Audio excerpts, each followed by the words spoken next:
Best washing machine brand कौन सा है मार्केट में?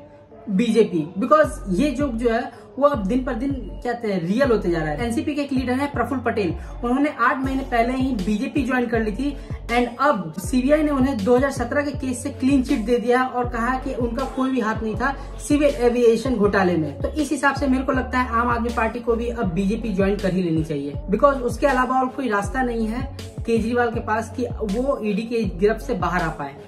मस्त प्लान है। इसी तरह जब अमित शाह से ये क्वेश्चन पूछा गया तो उनका जवाब कुछ इस तरह था। हेमंत शर्मा जी करप्ट थे या नहीं थे?